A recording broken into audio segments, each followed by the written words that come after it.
pode passar em branco. Dia 23 de fevereiro, o Dia do Rotariano.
E no Dia do Rotariano, nosso convidado especial, o governador distrital do Rotary, Maurício Agostinho Antônio, que vem da cidade de Bauru. Nesta sexta-feira, uma sessão solene na Câmara Municipal de Marília, em homenagem aos rotarianos. Maurício, boa noite. Muito boa noite. É uma oportunidade e uma satisfação muito boa estar aqui com vocês e poder conversarmos um pouco sobre Rotary, que hoje completa 113 anos. 113 anos. A história que começou nos Estados Unidos e se alastrou pelo mundo, inclusive o Brasil. Dá para fazer um resumo, Maurício? Claro. O Rotary começou na cidade de Chicago em 1905, quando 4 profissionais de diferentes profissões se reuniram e resolveram reunir-se regularmente para trocar experiências e conseguir manter uma ampliação nos seus relacionamentos, ou seja, agregando pessoas à sua volta que se reuniriam regularmente para que fosse acontecendo uma troca de informação entre essas pessoas, de forma que eles pudessem ampliar a sua rede de negócios, a sua rede de trabalho, amizade e serviço. Em sequência, essa rede foi se ampliando, foram se criando clubes ao redor de um certo núcleo e eles foram sendo criados em cidades diferentes e, posteriormente, em países diferentes. Hoje, nós estamos em cerca de 215 países do mundo em cerca de 1 milhão, um pouco mais de 1.200.000 pessoas associadas a Rotary Clubes. Todos eles buscando ajudar as suas comunidades, fazer o bem para as suas comunidades, em busca da paz, que é o que precisamos muito nesses dias turbulentos que vivemos hoje. Aqui no Brasil, o Rotary chegou em que ano? O primeiro Rotary foi criado no Rio de Janeiro, por volta de 1928, que foi exatamente o Rotary Clube do Rio de Janeiro. E posteriormente, esses clubes foram acontecendo nas maiores cidades, através de enviados que o Rotary, já chamado de Rotary Internacional, passou a encaminhar para os países que estavam ainda começando o seu desenvolvimento, e inclusive aqui para o Brasil, originalmente, veio um emissário chamado Jim Roth, e ele deveria ter começado pelo Rio de Janeiro, mas ele passou pelo Rio de Janeiro, não conseguiu formar um clube lá, porque inicialmente os associados eram todos americanos, e a ideia não era essa, a ideia era ter um clube de brasileiros. Aí ele foi para o Uruguai, montou o primeiro Rotary Clube da América do Sul em Montevidéu, e posteriormente voltou aqui no Brasil, e então sim conseguiu montar o grupo do Rio de Janeiro.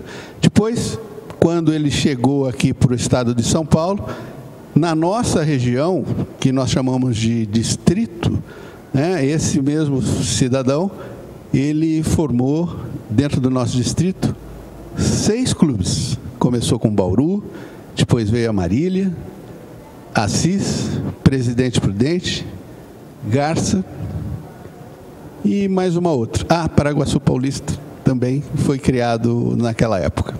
Bem, o senhor é o governador distrital. No distrito, quantos clubes, quantas cidades envolvidas no distrito que o senhor comanda? Nós temos atualmente 67 clubes instalados em 39 cidades da região centro-oeste do estado de São Paulo. Começamos ali por Pederneiras, próximo a Bauru, passando por Bauru, Marília, até Panorama. Descemos ali ao longo do Rio Paraná, até o Pontal do Paranapanema, passando por Presidente Prudente e as cidades ali ao redor. E caminhamos pelo Rio Paranapanema até a região de Palmital. Então, dentro dessa área geográfica, nós temos o chamado Distrito 4.510, com cerca de 1.500 associados. Prioridades do Rotary para esse ano de 2018 no Brasil e aqui na nossa região. A prioridade é o próprio lema escolhido pelo presidente internacional Ian Riseley, que é da Austrália. A prioridade para todos os rotarianos, não só aqui da nossa região, do mundo todo, façamos a diferença. O Rotary faz a diferença. E isso é feito através de um trabalho aplicado à comunidade, onde os clubes examinam as necessidades das comunidades e procuram, de alguma maneira, através de projetos onde são investidos recursos, melhorar as condições de entidades ou de situações mais difíceis de serem resolvidas, pessoas fragilizadas, comunidades fragilizadas, onde o Rotary pode desenvolver um projeto e melhorar a condição de vida dessas pessoas. Isso daí tem o objetivo principal de trazer uma tranquilidade nesses locais. É claro que precisamos de mais mãos. O que temos hoje ainda não é suficiente para resolver todos os problemas. Conseguimos trazer recursos que são disponibilizados pela Fundação Rotária, através de contribuições voluntárias que temos dos rotarianos de todo o mundo, esses recursos são aplicados na comunidade em projetos para fazer o bem e para melhorar as condições e qualidade de vida de todas as comunidades. Para ser um rotariano, o que é preciso? Bom, inicialmente ter uma profissão. Essa é a condição fundamental para que alguém possa ser convidado a ser rotariano e se associar a um Rotary Club. Aqui em Marília, nós temos 8 Rotary Clubs. O mais antigo deles, o Rotary Club Marília, que completou recentemente 81 anos. E temos o mais novo deles, o Rotary Club de Marília Coroados, com 5 anos de criação. Os outros estão distribuídos dentro desse intervalo de tempo, os outros 6 clubes. Só para a gente concluir, o senhor é o governador distrital do Rotary. Sua mensagem no dia do rotariano. O Rotary faz o bem. Nós somos uma organização que trabalha para o bem.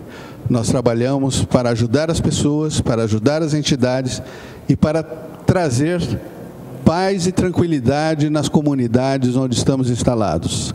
Sabemos que não conseguiremos resolver todos os problemas que aparecem, mas seguramente nós conseguimos fazer a diferença na vida das pessoas com que nós conseguimos ajudar, ou nas comunidades e entidades que nós participamos dos projetos e podemos fazer a instalação e o trabalho junto a essas pessoas para melhorar as qualidades de vida. Muito bem. Obrigado, Maurício Agostinho Antônio. Ele, governador distrital do Rotary, está em Marília para acompanhar a sessão solene da Câmara Municipal nesta sexta-feira, em homenagem aos rotarianos, no Dia do Rotariano. Bem, já dei a manchete aqui, mercado de trabalho continua bastante complicado, a economia tenta reagir, mas finalmente o IBGE corrigiu. Está aqui, falta trabalho para 27 milhões de brasileiros. Quanto mais jovem, também mais complicado. Mas pelo menos uma notícia importante, as mulheres cada vez mais inseridas no mercado de trabalho e ocupando profissões que no passado eram exclusivamente masculinas. Karen é engenheira. Ao escolher a profissão, pensou que fosse encontrar apenas homens em sua sala de aula. Mas não foi bem assim. Dos 60 alunos, 25 eram mulheres. De todas as minhas colegas, né, a maioria está trabalhando com engenharia mesmo. Elas conseguiram seu espaço, né?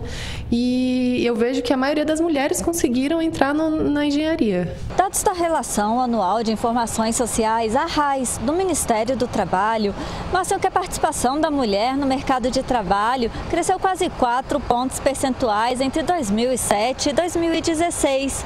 E a diferença salarial entre homens e mulheres caiu. Passou de 17% para 15%. A gente observou nos últimos 10 anos um crescimento da participação feminina no mercado de trabalho, que pode ser explicado por diversos fatores, né? Entre eles, o aumento do nível de escolaridade das mulheres, a diminuição da taxa de fecundidade, ou seja, as mulheres estão tendo menos filhos. Mas apesar de mais mulheres estarem no mercado de trabalho e a diferença salarial entre homens e mulheres ter diminuído, ela ainda existe. A maternidade é um dos motivos que fazem com que empregadores ainda prefiram contratar homens. Questões que estão muito relacionadas à maternidade, a necessidade da mulher de conciliar a família, os cuidados com a família, com o trabalho. Então, são questões também que devem ser superadas no que diz respeito à carga que se coloca na mulher no trabalho não remunerado em casa, que ainda é muito concentrado nas mulheres. Segundo a RAIS, o único setor em que mulheres são a maioria é a administração pública. No setor de serviços, a participação de homens e mulheres é equilibrada, 48% feminina e 58% masculina. É o momento. Realmente é preciso melhorar o campo profissional, mas para isso a economia tem que reagir, evidentemente. O futebol, MAC volta a campo neste sábado, 19h, no Abreuzão, contra o líder do campeonato, Atibaia. Marília vem de derrota para o rival Noroeste em Bauru e permanece na zona de rebaixamento do campeonato. Será que vai conseguir a reabilitação contra o líder Atibaia? Neste sábado, pelo Campeonato Paulista, a expectativa é o clássico Itaquerão, Corinthians e Palmeiras. E o São Paulo, hein, que joga domingo no Morumbi diante da Ferroviária. Será que vai se reabilitar? Se empatar, Dorival Júnior com certeza já será demitido.